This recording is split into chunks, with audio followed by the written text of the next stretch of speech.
Hi folks, hope you're enjoying and benefiting from our guitar lesson series. Remember, it's essential that you watch these lesson videos in order. Each lesson leads into the next, and you won't get the big picture if you skip any of the steps. Many of you have been searching for these answers for years. You might be tempted to jump ahead and look at lesson 24 because you're into the blues, but if you don't know your intervals and modes from lesson 12 and 17, you just ain't going to get it. Consider purchasing the 150-page official course handbook for $19.95 from our website at www.absolutelyunderstandguitar.com.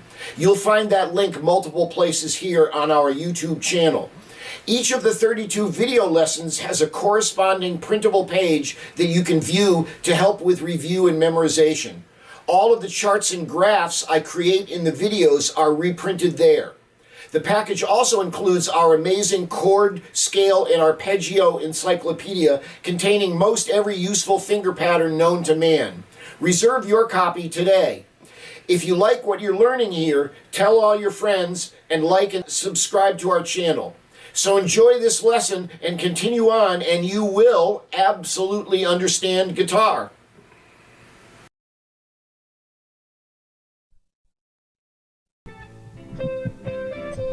Hi, welcome back to Absolutely Understand Guitar. I'm Scotty West. Today, we finish up our discussion of the diatonic modes and how these modes relate to the common chord progressions we see time and time again. We'll also introduce the Mode Jam Tape, an incredible tool to help you learn the fingerings for these modes and how to use it to learn to improvise and compose melodies. You'll need your jam tape, slide rule, and color-coded scale finger charts today. This is lesson 19, so make sure your booklet is open to page 19. All set? Here we go. Hi, welcome back. Boy, I tell you, this is like just about the biggest subject that we're going to have to tackle. This is our third hour on the subject of modes and how they relate to chords when it comes to composing melodies. Now, a lot of you are interested in playing lead guitar. You're interested in learning how to improvise in styles of music like jazz and the blues and of course, rock-type guitar solos. And that's what it's all about here, these last three lessons. I wanted to quickly go back and remind you of the things you need to be working on. Susie, our director, was reminding me last week. She was going, boy, you know, you don't give weekly assignments like a regular music teacher. And I go, yeah, that's because I have these big things that I hope I've been pointing out enough all along that you need to be working on, all the way back to you need to be working on your chromatic scales every single day. You need to be working on the fingerings for your major scales every single day. We're going to be talking more about those today. Also, you have that whole page of chords from way back when that you have to learn how to play as open chords, as bar chords, and you got to be able to get there in a second. So you got to be practicing with that drum machine and making sure that you're taking care of your rhythm too as you learn to play these various patterns. Those are the physical things you mostly that you've been practicing so far. We're in the second part of the program now where we're learning about all our basic pitch patterns. Remember, we started with silence, and then we went to the note where we learned that everything has a root note. And then the third level of complexity in pitch patterns is intervals, which is on this page right here. And remember, you've got 13 different intervals that you have to learn their names and what they're called, how many half steps or whole steps that make them up, and also how to actually finger all these. You have a chart. This is a little bit hard to see on television, I realize, but you have a chart right in front of you at home that has all these fingerings. You need to master and memorize all these interval fingerings as well. Some of these interval things are going to come up today as we talk about these scale mode fingerings and everything and how to use them when you're improvising. So very important stuff. Now, after we learned all about intervals, we graduated to level number 4 of my 6 levels of theory, which is the whole subject of scales and modes. Now that we understand what intervals are, we string intervals together, mostly whole steps, half steps. These are intervals called seconds, major and minor seconds. We string them together to make more complex patterns like scales. Our must-know list of scales has 14 different scales on it. You need to memorize all of these different scale patterns because you're going to use them all the time. So you have to learn all of these various scales, and you also need to learn the fingerings for all these scales too. Remember, they're divided into certain categories here. We know we have some major scales because they have note number 3. We've been all through this before, so make sure you're reviewing your previous ones. Minor scales with a flatted third in them here, and pentatonic scales, whole tone scales, all these different patterns. You need to memorize them because you're going to be using them every day. Of course, on the neck of your guitar, all of these scales have fingerings too, and we know we've got our color-coded finger charts here that we want to try to remember about too.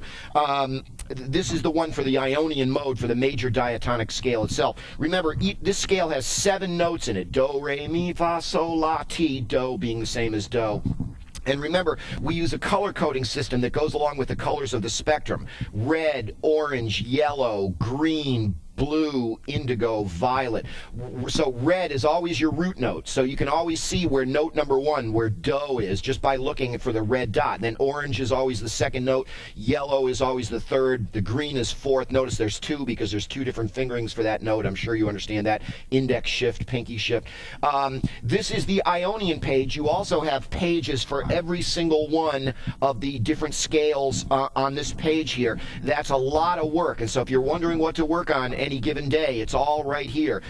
You've kind of got to construct your own program for yourself in terms of how to physically learn to play this instrument. I can't do that with you, you know what I mean, because I'm thousands of miles away. So it's all kind of up to you. Now, once you know these scales, the next thing we went on to understand was people are going, well, I've never even heard of these scales. When do I use them? Well, this is this whole subject of diatonic harmony that we've been in for the last couple hours. This is the meatiest subject that you and I are going to wind up talking about. It's kind of downhill from here. Everything's pretty easy from here. How do you construct melodies to go with a given chord progression? And another thing I should remind you of what a chord progression is. I know I've been using that word. I'm not sure I actually defined it well enough. A song is a chord progression, isn't it? A song is a progression of chords. You're playing one chord. Maybe it's a G major chord, and then you progress on to a C major chord and play that chord for a while. Then you progress on to a D major and an E minor. This is what a chord progression is. It's the fact that, as you know, when you play a song, you have several different chords and you go from one to the next. What we're trying to figure out is, if you're constructing a melody over this chord progression, how do you do that? What scales do you use? We're all pretty much aware, I'm sure, that it is generally considered that melodies are constructed out of scales, and it is our 14 must-know scales that are the ones that we use in most of the normal music we play. One of our questions was, why do we keep seeing these same common progressions of chords? Like, this is a very common one: G major, C major, D major, E minor, and A minor. And remember, the reason is that these are the chords that would be embedded in the 7 modes of a G major scale. If you take your slide rule now, we don't have to look at this right now, but if you take your slide rule and set it up on the scale side so that you're in the key of G, that means that up in the upper left-hand corner in the Ionian mode here, you've got G in window number 1. You see that the scales, there's 7 scales that all have the same notes in them: G Ionian, A Dorian, B Phrygian, C Lydian, D Mixolydian, E Aeolian, and F sharp Locrian. Each one of those modes, each one of those scales has a chord embedded inside it. What chords are they? They're these chords right here. Inside of your G major scale is a G major chord. So that's why we've got the G major chord. If you look down at the 4th mode, the Lydian mode, you'll see that that's a major scale. We know it's a major scale because it has a major third in it, so that's why there's a C major chord in this.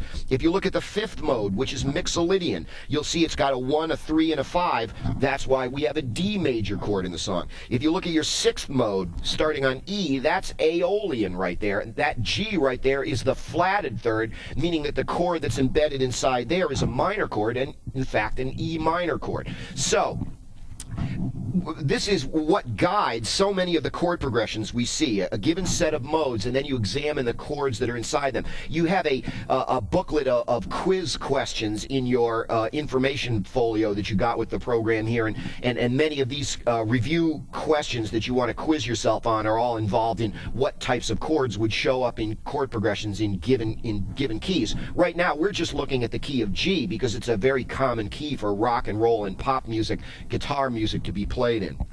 Now, how do you construct melodies over these? Well, as we know, it sort of begins to look like that you're just starting off by playing a major scale. So, as we demonstrated in the previous shows, it looks as though I'm just playing a G major scale over this given chord progression. But we've learned that it would be a mistake of me to actually think that I'm playing a G major scale the whole time. Why would I be thinking that I'm playing a G major scale over an E minor chord? Wouldn't it make more sense that I'm playing some kind of E minor scale over that E minor chord? Well, in fact, I am. I would be playing the 6th mode. If you look at your slide rule again, that's the Aeolian mode. E Aeolian, you will notice, has exactly the same notes in it as G Ionian does. So, wow, this guy's thinking, wow, I can play one scale over several different chords. But this guy's pointing out, no, you'll never really construct very good melodies that way if you're thinking that way. What you have to realize is, no, when the chord changes, so must the scale change. But in a way, both of these things are true. I can play one scale over several different chords. This guy would have been absolutely accurate if he said, I can play one set of notes over several different chords. But it's a mistake of us to think that it's the same scale each time because, like I say, isn't it kind of odd to think that you play a G major scale over an A minor chord? You'd actually be playing, in the key of G, you'd actually be playing Dorian. You'll notice if you look at your slide rule, mode number 2 would start on A. Dorian has a flat 3 in it. That's a minor scale. That explains why we have an A minor chord in this chord progression. What scale are you playing over that chord? You're playing A Dorian. Now, the one thing I really wanted to make sure I brought home on this before we go to the new material is people are still going, but why is this so important to understand that I'm playing A Dorian over this A minor chord? Why can't I just continue to think of it as G major? Well, remember, even though A Dorian contains exactly the same notes as a G major scale, each one of those notes will have a completely different function. That means that they will actually have a completely different sound. Even though they are exactly the same notes, they will have a completely different sound over these different chords. Now, actually, I am going to go up to the keyboard here for a second because I want to just kind of demonstrate that one thing. Let's listen to this G note right here. Listen to this G. Actually, I'll go down an octave.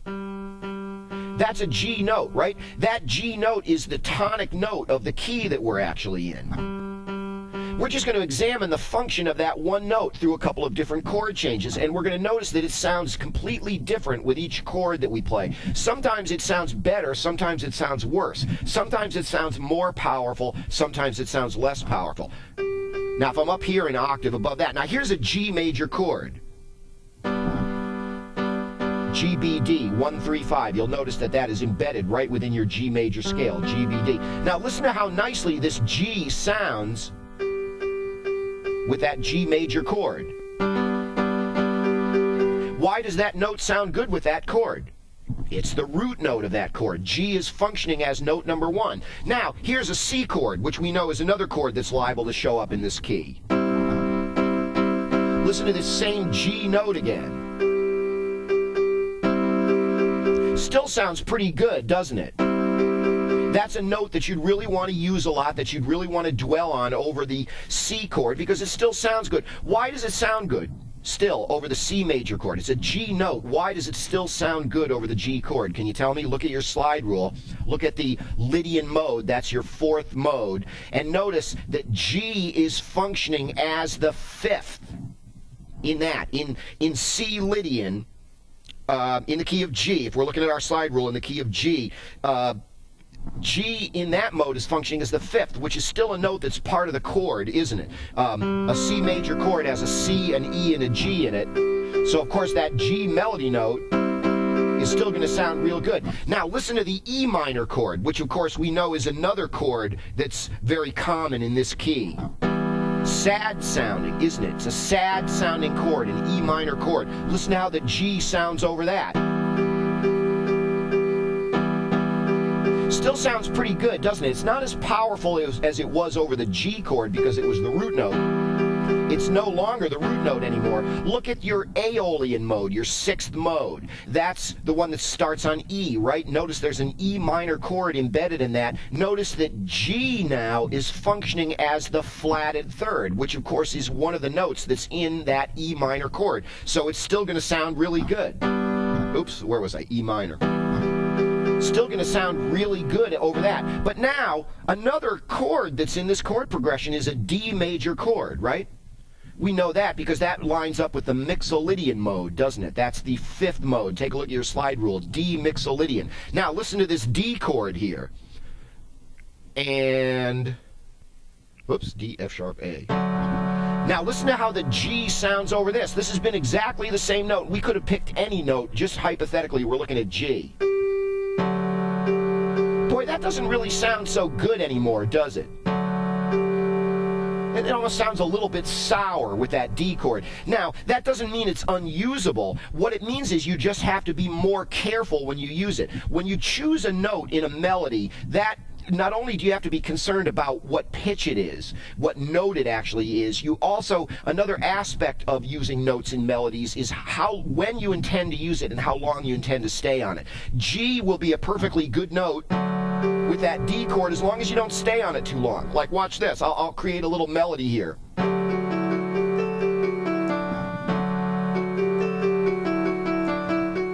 Did you hear any bad, ugly notes in there? I was playing that G note. Why didn't it sound as bad as it sounds right now? Because I wasn't staying on it very long.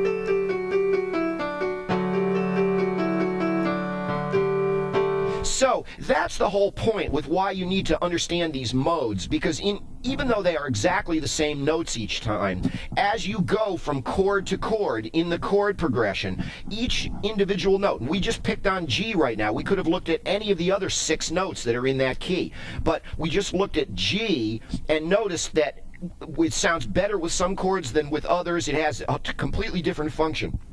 Understanding that is the difference between really creating interesting melodies and then creating boring kind of dumb melodies that you hear so many times all over the place. It's really a very significant thing. A lot of people who claim to improvise don't really improvise. They're just kind of copying other people's finger tricks. There's a long history of that on the guitar. But if you ever really want to acquire your own voice, if you ever want to really compose your own melodies and improvise in your own style that you've created yourself, yes, by all means, study other people's playing. Learn those classic rock riffs and everything. But also you would like to have your own voice, and you acquire that by over time, and this is going to take years for you to learn to do, by understanding how each note, each individual note in each scale relates to each individual chord in the chord progression. And people go, my God, that's so much work. Will I ever be able to do that? And I go, hey, if I can do it, anybody can do it. It just takes time. Remember, this isn't going to happen for you overnight. This is, this modal stuff in the relation to chord progressions that we're talking about right now is really just about the largest subject in our entire program here, and it's one that's going to take you a long time to digest. Remember, we look at our pie down here, we remember that possibly as much as 50% of the songs that you're ever going to hear are constructed in this manner, and that percentage goes up in certain styles of music like country music and over-the-counter pop music, to where maybe 70-80% are involved. The chords and the scales relate together, all based on the major diatonic scale and its 6 other modes. Music like this is what is known as music that involves the concept of diatonic harmony. Remember that word diatonic. You're just going to learn to associate with that with the major scale. Don't worry about the word diatonic and what it means. I think I explained that last time. Just remember that. Diatonic, major scale, diatonic, major scale, and its modes. So diatonic harmony is music that involves scale / chord relationships based on the major scale, the major diatonic scale. Based on the major scale, its modes and embedded chords. And this is what's known as harmonization. This is a word we're going to come back to many times. Harmonization is what we're actually doing.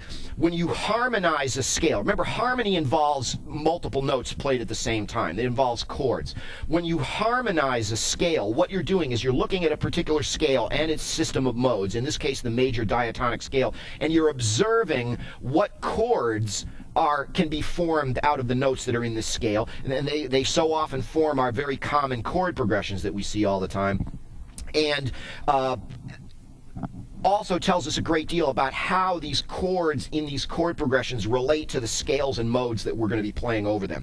There is a lot more to this subject than what we've just talked about right here, but this is a good place to start. Diatonic harmony is the really central organizational structure in so much of Western music, and it involves harmonizing a major diatonic scale. You have a lot of relationships to memorize here, and as we mentioned before, you also have the scale fingerings to learn for all of these various scales and modes as well. It's all going to come together for you over the next few years as you practice this stuff.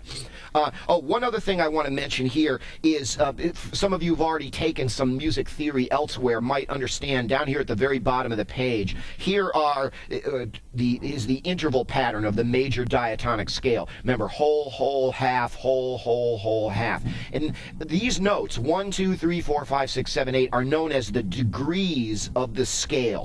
And each one of these has a name, and you should probably know these names too. Note number one, as we've already mentioned before, back when we were talking about names for the root note, is known as the tonic. This is in more academic classical music theory. We learn to call note number one the tonic. What is the second most important number note of all times? Remember, it's note number 5 down here. Remember, what are the 3 most important notes in all of music? 1, 5, 8. Remember, 1 and 8 are the same note. So what's the second most important note in all of music? It's the 5. 5 is called the dominant. And you have this all on pages in front of you here. You may find this a little difficult to read on the TV screen here, but 5 is called the dominant. The 3 being the midpoint between the 1 and the 5. The 1 and the 5 being the tonic and the dominant. 3 being the note, it isn't exactly in the middle, but in terms of the 5 notes we have, it is. Because it's in the middle between the tonic and the dominant is called the mediant. M-E-D-I-A-N-T, I believe. Now, 8, of course, here is also the tonic again. That's just the octave note of the tonic. There's a very important relationship here, too, with note number 4, you might recall. For example, 1-4-5 chord progression, as we said, is a very common progression. Note number 4 is also another very important note in music. It's known as the subdominant.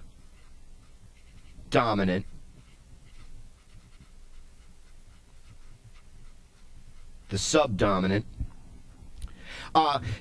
Since note number 6 is halfway between the subdominant and the octave up here, it also has a mediant name. Subdominant is the 4. The 6 is the halfway point between the 4 and the 8. It's called the submediant.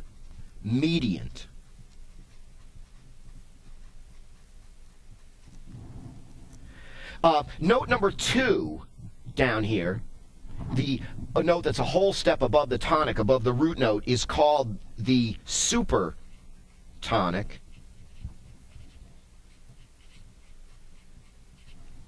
Note number 2 is called the supertonic. Number 7 up here at the other end of the spectrum is a half step below the tonic up here. It is called the leading tone. because it leads you back to the tonic again. That's called the leading tone, note number 7. So the 7 degrees of the scale, particularly if you're reading conventional music theory books, go like this. Maybe we can pan across the bottom here even. Note number 1, of course, as we already know, is called the tonic. Note number 2 is called the supertonic. Note number 3, being halfway between the tonic and the dominant, is called the median. 4 is called the subdominant. 5, the second most important note in all of music, is the dominant. 6 is the halfway point between 4 and 8. That's called the submedian. Note number 7 is called the leading tone, and then you're back to the octave tonic note again. That's all the conventional stuff that you need to know about diatonic scales and diatonic harmony. So much a part of modern music. There are a lot of styles of music that don't adhere to this quite as much as some styles do. A lot of this modern heavy metal music, the really angular, jarring, almost pain sounding music, pays less homage to this than certain other styles of music would, but it never completely goes away. So if you guys are going, hey, all I play is heavy metal, I don't know this stuff, you're profoundly wrong. This is the basis of all Western music. It's just there are certain styles that it isn't as common as it isn't with others.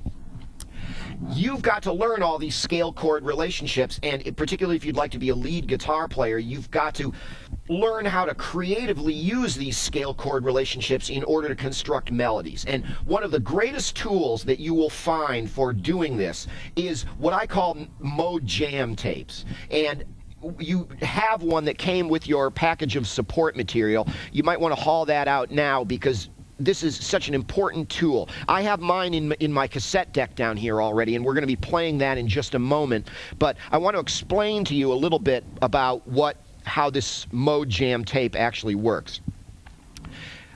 I made this mode jam tape in the key of A. Actually, let me flip this around so this isn't too distracting here. The mode jam tape is in the key of A. So take your slide rule. We've been investigating everything so far from the point of view of being in the key of G, just because so many of the pop rock songs that I think you're familiar with have that G, C, D, E minor, A minor chord progression. But now let's set our slide rule to be up in the key of A. What that means is you're just going to put A up here in the upper left-hand corner in the Ionian mode here, note number 1 in the key of A. Here's a question for you. If you were playing a song in the key of A, let's put this up and take a look at this here for a moment. If we look at our slide rule, if we can zoom in a little tighter on that, if we are playing a song in the key of A, what would be the most likely chords that would ever show up in a song in the key of A? Well, certainly one chord that we know would show up in a song in the key of A would be A major itself. That's the Ionian mode. What would be the second most likely chord that would ever show up in a song in the key of A? Wouldn't it be the 5 chord, E? And that would be a major chord too, because we know the Mixolydian mode is a major chord.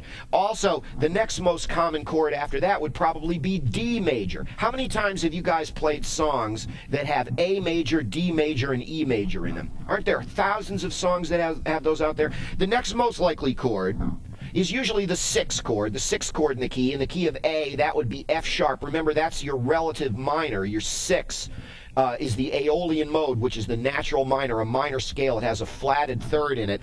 F sharp minor would be another very common chord that we would see in the key of A. Finally, or not finally, but the next most common one would probably be your 2 chord, which in the key of A would be off of the Dorian mode here, the 2 mode up at the top. That would be B. So B Dorian has a B minor chord embedded in it inside it right there. The 3 chord then would be C sharp minor.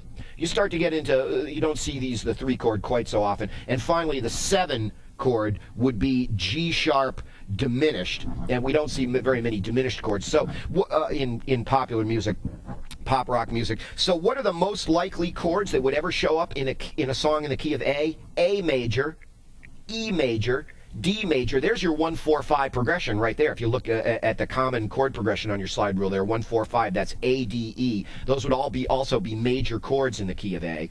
And then the sixth chord is probably the next most common, F sharp minor. So A major, E major, D major, F sharp minor.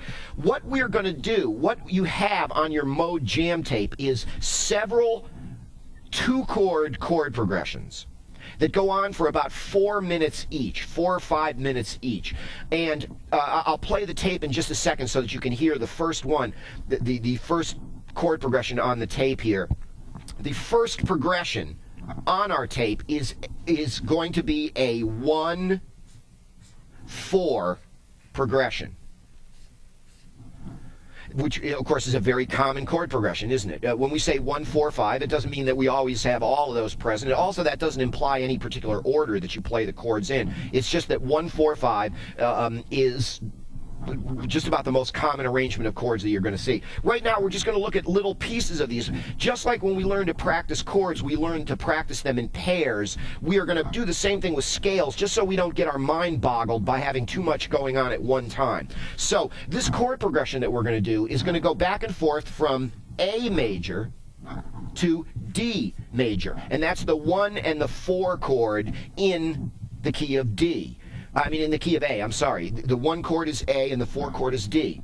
Now, what scales are we going to be playing over these different chords? Well, you would be playing the first mode in the key of A, which would be A Ionian. And when the D chord comes around, remember, you're going to be playing exactly the same notes. You're going to be playing exactly the same notes that are in an A major scale. You're going to be using exactly the same fingering. It's just that it would be a mistake to think of it as A Ionian anymore. We're going to think of it as D Lydian. Remember, Lydian is your 4th mode. So, now let's listen to this chord progression so you get a feel for how this thing actually sounds. This will remind you of any number of pop tunes that you've heard. It's just, I just made this very middle of the road, kind of not very complicated arrangement with bass and drums and rhythm guitar. So let's listen to that.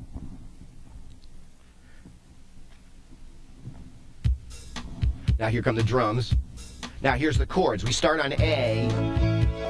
We stay on it for quite a while. That's the second measure, 3, 4. Now we switch to the D.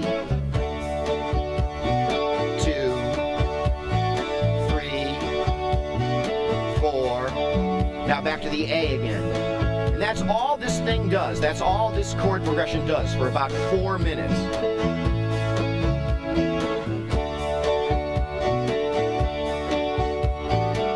Now we're going to talk about constructing melodies over these two chord progressions. Now, didn't that sound like a song? Granted, it's kind of a boring song, I know, but in order to learn the stuff, it's best if we kind of like look at this in small chunks that we can actually manage. Most people think that they're playing an A major scale over this chord progression, but you know better than that. You know that you're only playing an A Ionian or an A major scale when the A chord is being played. When the D chord comes around, then you're actually playing D Lydian. If you look at your slide rule, you'll notice that A Ionian and D Lydian have exactly the same notes. Therefore, in any given area of the neck, they're going to have exactly the same finger pattern. And what we're going to use this Mode Jam tape for is now a convenient way to learn all of the different scale chord fingerings that are on your finger charts here. Now, for a moment, I'm going to pick up 2 of these charts. I'm going to pick up my Ionian chart and my Lydian chart here and put them next to each other so you can take a look at this. Actually, I'll put them down here so I don't have to hold them too. Now, if we can look at both of these charts just for a second. Now, we may need to zoom in a little bit on here. Let's take a look at number 3 down here, if that's possible for us to do. We go to this number 3 down here because it's perhaps the easiest and most common scale fingering that everybody knows about. The reason it's one of the easiest is it has no finger shifts in it. So you'll notice there are no finger dots on the gray frets outside of there. Do, and now this is an Ionian scale, isn't it? It's a major scale. Notice how Do is under your second finger on your low E string. We learned this one way back when we were learning the musical number system. There's another red dot. That's another do. Those are an octave apart, isn't it? If you remember your interval fingerings, you know that 2 strings over and 2 frets up is always an octave. This red dot over here is another octave above that. So this goes do, re, mi, fa, sol, la, ti, do, red, orange, yellow, green, blue, indigo, violet, back to red again. Now, look at where the red dot is here. Now, what we want to do is just pan across the page over here a little bit till we get to this fingering right here. This is Lydian number 3 here. Oh, a little further, keep going. There it is right there. That's Lydian number 3 right here. Actually, you know what I can do? I can actually put these right next to each other. Let me move that right like that. I'm sorry. Let's just take a look at, if we can, at both of these right here. This is Ionian 3, and this is Lydian 3, isn't it? They're on separate pieces of paper. Now, notice how the dots are all in exactly the same place. Now, I don't mean the colors of the dots. I just mean that placement-wise, there is a dot in the same place on each one of these charts, Ionian 3 and Lydian 3. That indicates that this fingering can be used to play either an Ionian scale or a Lydian scale, and with exactly the same fingering, because these two scales in whatever key you're in have exactly the same notes in them. Just notice that you're starting at a different point. Here, your red dot is under your second finger on your low E string. Here, your red dot is under the second finger on your A string. Now, an interesting question would be, do you remember this? What interval is between that note and that note right there? Or in other words, what interval is in between that note and that note right there? Notice how they're on the same fret. They're just on 2 adjacent strings. Do you remember that that is an interval of a perfect fourth? Whenever you go from one string to the next on the same fret, that's an interval of a perfect fourth. So if you think about it, what that must mean is that the root notes of these two scales, this Ionian number 3 down here and this Lydian number 3, the root notes of these two scales are an interval of a fourth apart from one another. This scale here is starting on the 4th note of this scale. See, that was originally a green dot right there, which is note number 4, but this one is actually starting at that point. That should be no great surprise to us, because after all, what we're actually examining here is a 1-4 chord progression, and we are playing the first mode, which is Ionian, and the 4th mode, which is Lydian. The Lydian mode should be starting on the 4th note of the Ionian mode, of the original scale that we were playing on. Now let me actually demonstrate this on the neck here. This, in the key of A, by the way, in order to play along with this tape, the red dot always has to be an A. Remember, we are playing in the key of A, so A of the Ionian scale, of the mother scale, of the major scale that we're working off of, has to be A. So as we go through these rest of these finger charts and we look at the other ways of playing these scales, you're always going to have to locate yourself on the neck in order to play along with the tape, so that you the red dot is on A, and I'll show you how to do that in a moment. Well, let's look at an example with this particular fingering right here, number 3. Notice that in the Ionian box, do is under your second finger on your low E string. That note has to be an A, so you've got to figure out where actually on the neck of the guitar your hand is going to have to go, so that under your second finger is going to be an A note. If you look at your finger chart, you'll remember, if this is your E string, the open string is E, F, F sharp, G flat, G, G sharp, A flat, A. A is the 5th note on your low E string. It's the note that's on the 5th fret, the second dot for most of you, up on the 5th fret is an A. In order to play that box, your second finger is going to have to be there, isn't it? Because that's what this looks like down here, where your second finger is actually on that. So that means for my hand that do is going to be right there. And then if I follow this finger pattern, I'm going to get a major scale. So I'm going to go 1, 2, whole step to 2, 3, 4, 5, 6, 7, 8. 1, 2, 3, 4, 5, 6, 7, 8. That's the first octave. I can go a second octave. 1, 2, 3, 4, 5, 6, 7, 8. Notice that that was exactly the pattern of dots that was in this finger box right here. Ionian number 3 down here. Now, Lydian is going to be played in exactly the same place on the neck, but now my root note is going to be the second finger on my A string. A moment ago, I was playing, but now I'm not going to think of that note on the low E string as the root. I'm going to think of that note, a fourth above it, 1, 4, as the root. If I play this set of dots down here, starting there, 1, 2, 3, that note right there is going to be functioning as a sharp 4. See how it's green? That means it's note number 4. Notice it has a little sharp sign in it, so that's actually indicating that it's actually a sharp fourth, which of course, if you remember Lydian mode, if you have it memorized at this point, it goes 1, 2, 3, sharp 4, 5, 6, 7, 8. And if we look at how to finger that on the neck, listen to how it sounds too. 1, 2, 3, sharp 4. 1, 2, 3, sharp 4, 5, 6, 7, 8. So, these are the two scales that we're going to be using. And this is only number 3. See how we've got like numbers? This is Ionian 3. Oops, I got black ink on my finger there. This is Ionian 3, and this is actually Lydian 3. Whenever we examine it, we're going to cut these up into flashcards. I'm going to show you in just a minute. I've already done that with another set that I have, and you'll always be choosing like numbers with these different progressions, and then you'll find out that the dots are in the same place. This is so hard to explain. You'll have to just kind of bear with me here. Now here's our tape, right? The first thing we want to remind ourselves of is that all the safe notes in this progression are the notes that are in an A major scale. So let me just start by playing a little bit just with like an A major scale here. And I'm using number 3, but you could be using any one of the 12 different boxes here. Now here's our progression, and the chords are coming in. Now listen to how all these notes that I'm playing sound good with these chords. This is the A chord. Now this is the D chord.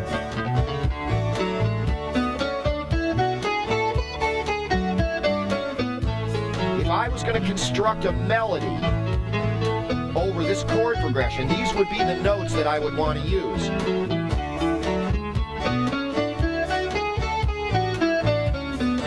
Don't they sound good? But remember, the mistake that most people make is they think that they're playing the A major scale the whole time. They're not taking into account that these notes have a completely different function depending on whether you're playing it over the A chord or the D chord. So what we're going to begin to do is we're actually going to begin to not just think that we're playing this pattern. We're only going to think of ourselves playing this pattern over the A major chord, and in our mind we're going to try to switch to thinking of this pattern when the D chord comes around. Remember, it's exactly the same notes, the fingers are in exactly the same place, but notice how the colors of the dots have changed. This note is now note number 1, and that you'll notice turns out to be a D. If that's A, 5th fret on your low E string is an A. You'll also notice that 5th fret on your A string is actually a D. So that's the root note of D Lydian right there. It has exactly the same notes. Now, my suggestion would be, as you listen to this tape then, when the A chord is playing, and it'll take a little bit of work to train yourself to hear, to anticipate when the chords are going to change, to actually start on this red dot right here, or one of the red dots, and either work up or down from that to experience what the major scale sounds like. What I mean by that is, when the A chord is playing, I'll actually start on an A, either that A there, or the A that's an octave above that, or the A that's an octave above that. And one of the most valuable things that you could actually do, and I'm going to write this at the bottom of the page in the key here in a few minutes, is actually what I call sing-say the notes and the numbers. For example, as the tape is rolling, and you're playing this scale, and you're looking at the colors of the dots, you might actually say to yourself, and sing the pitches, because this is a form of ear training at the same time. 1, 2, 3, 4, 5, 6, 7, 8, and then and other times you can start on this note. 8, 7, 6, 5, 4, 3, 2, 1. Or you might start on this high A up here. 8, 7, 6, 5, 4, 3, 2, 1.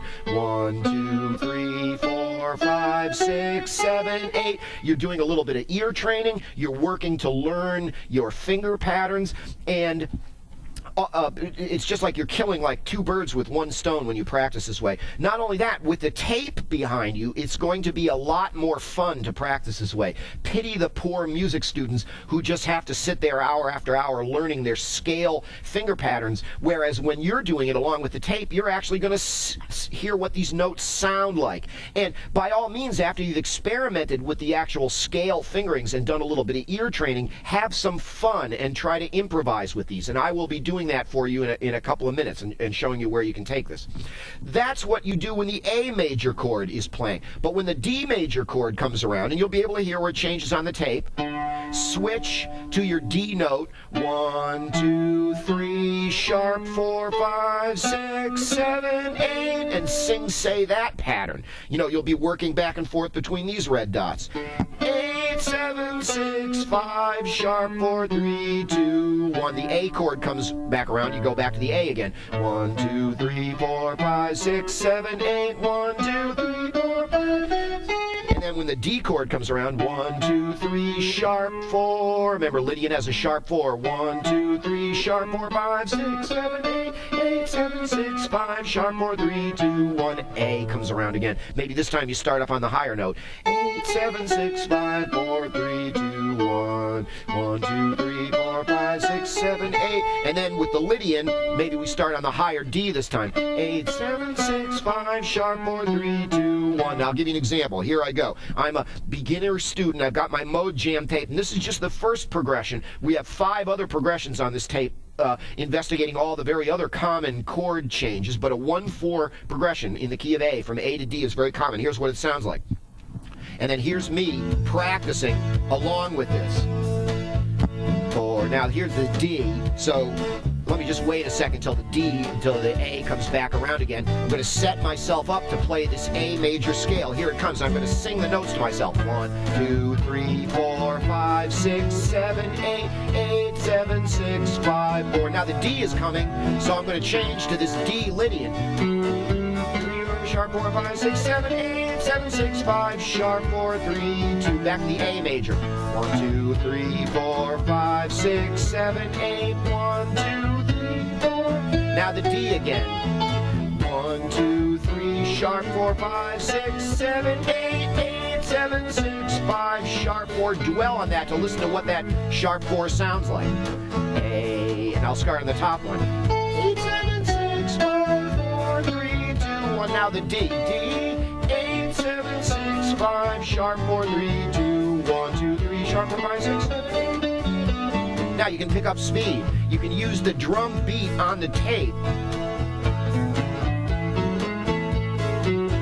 Now the D.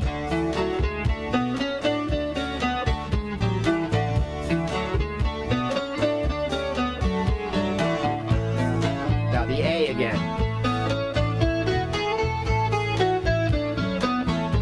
Now the D again.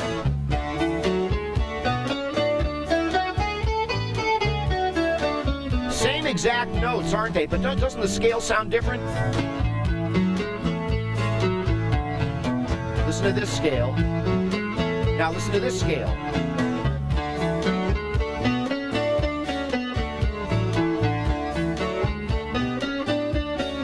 Now back to the A again.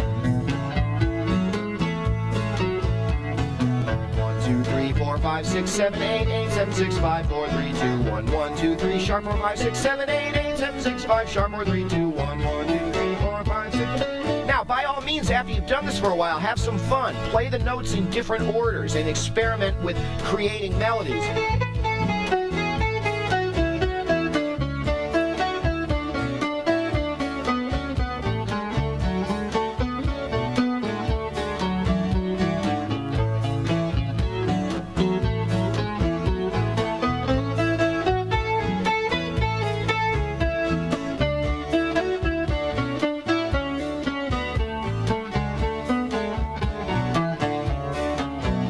Not a bad melody, huh?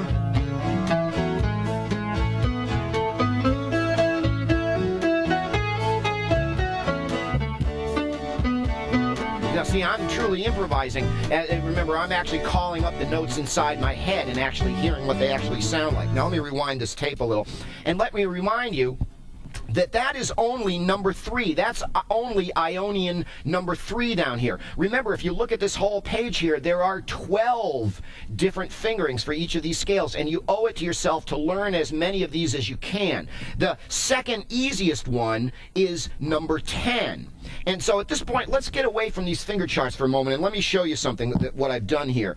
You might want to do this too. This is going to be the best way for you to use these finger charts along with this mode jam tape, and it goes like this.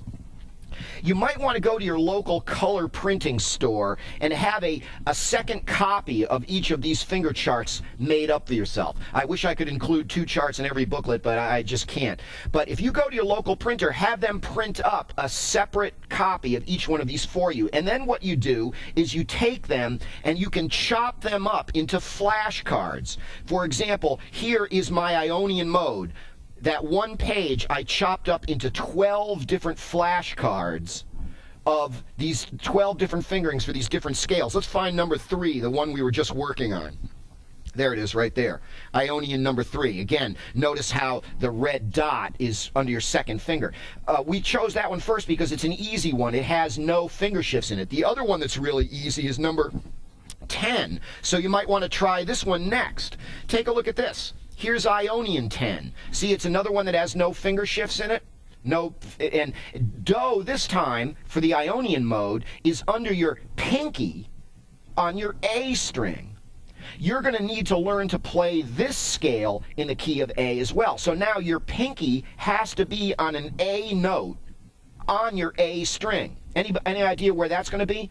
Well, you should probably know that your 12th fret on your A string is going to be an A. So to use this particular box, and I'm going to get that one, I'm also going to get the Lydian one too in just a second. In this case, you're not going to be playing down in the middle of the neck where we were playing a couple of minutes ago. You're going to be playing much further up the neck. Now I have Ionian number 10 here. Let's pull out Lydian number 10 and put them right next to each other. And let's take a look at these 2 boxes just like we looked at the 2 fingerings for number 3 a couple of moments ago. Now, once again, notice that these dots are all in exactly the same place, aren't they? Whoops, we're a little out of focus there. Maybe we can tighten up on that a little. Notice that these dots are all in the same place again. I don't mean the colors. Remember, the colors have shifted, but notice that the dots are all in the same place. Notice this. In this particular case, being the Ionian mode, that is note number 1. And a 4th above that would be that green dot right there. Notice that that's where the dot is for the Lydian mode again. This is a 1/4 chord progression, so of course the root notes of these 2 scales are going to be a 4th apart from one another. Now, since I've got to be in the key of A in this particular case, that pinky note on my A string has to be an A note on my A string. That means I'm going to be way up the neck here further, up on the 12th fret here to play this particular scale.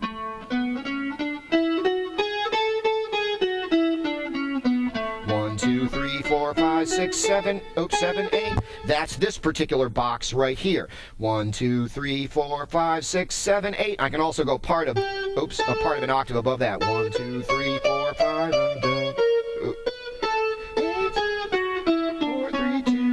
Now, the root note of Lydian is going to be, remember these dots are in the same place, but now my root note is going to change to the 12th fret on my D string.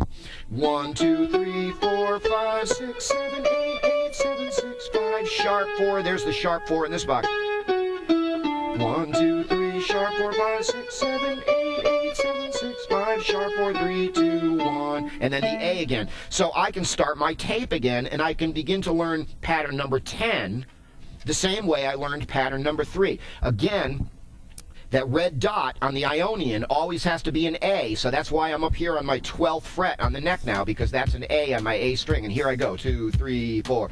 1, 2, 3, 4, 5, 6, 7, 8, 8, 7, 6, 5, 4. Now here comes the D chord, so I switch to that root. 1, 2, 3, sharp 4, 5, 6, 7, 8, 8, 7, 6, 5, sharp 4, 3, 2, 1. Here's the A again. 8, 7, 6, 5, 4, 3. I'm going down as low as I can. 8, 7, 6, 5, 4, 3. Now here's the D again. 1, 2, 3, sharp 4, 5, 6, 7, 8. Notice how I'm singing the numbers. I'm doing a little bit of ear training. A, 2, 3, 4, 5, 6, 7, 8, 8, 7, 6, 5, 4, 3, 2. Now this time I'll go down to this lower D down here, which is right here. 1, 2, 3, sharp, 4, 5, 6, 7, 8. Then the A again. 1, 2, 3, 4, 5, 6, 7, 8. 1, 2, 3, 4, 5. I can only go up to 5. Now the D. Oops. 1, 2, 3, sharp, 4, 5, 6, 7, 8, 8, 7, 6, 5, sharp, 4, 3, 2, 1. A again. 1, 2, 3, 4, 5, 6, 7, 8. Now the D down here. 1, 2. This is the Lydian mode. 3, sharp, 4, 5, 6, 7, 8. Now, okay. The next thing to realize is you've got, those are just 2 out of 12 different patterns that you have to learn. Those are the 2 easy ones. So maybe they're easy because they have no finger shifts in them. I believe it's number 5 that has, it's the one that has just 1 finger shift in it. Let's take a look at that one for a moment. I think it's number 5. Ionian 5, and yes, that's the one that has 1 finger shift in it. So since we're working on this 1-4 progression up here, we're going to take Ionian number 5, and we're also going to take Lydian number 5. Once again, you're going to notice that these 2 boxes have the dots in exactly the same place. A Ionian and D Lydian have exactly the same notes in them. It's just that you're starting at a different place. Notice that your point of departure is a 4th apart again. There's root note number 1 for the Ionian mode. Notice how in the Lydian mode it's a 4th above that. Same fret on your next string is always a 4th. Now, this time to play in the key of A, notice how A is under your pinky on your low E string. So where is your hand going to have to be on the neck to do that?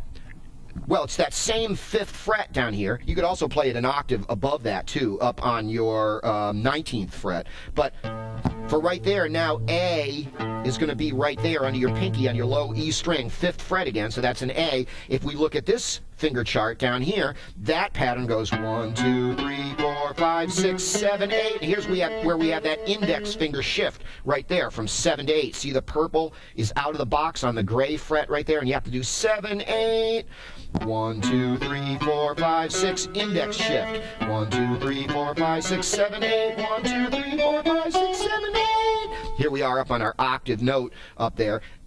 Oops. 8, 7, 6, 5, 4, 3, 2, 1. Now when you're coming down, 8, 7, 8, 7, 8, 7. That's a pinky shift right there. 8, 7. Remember, that's this way of playing that note down here. Remember, when you're going up the scale, you play these with your index finger. When you come down, you play them with your pinky. Now, to play the Lydian mode, all we're doing is starting a 4th above that on that note right there, which would be also on the 5th fret, but on your A string. 1, 2, 3, sharp, 4, 5, 6, 7, 8, 8, 7, and 1, 2, 3, sharp, I can't think. 1, 2, 3, sharp, 4, 5, 6, 7, 8. Once again, you'll be playing right along with your tape in order to practice number 5 here.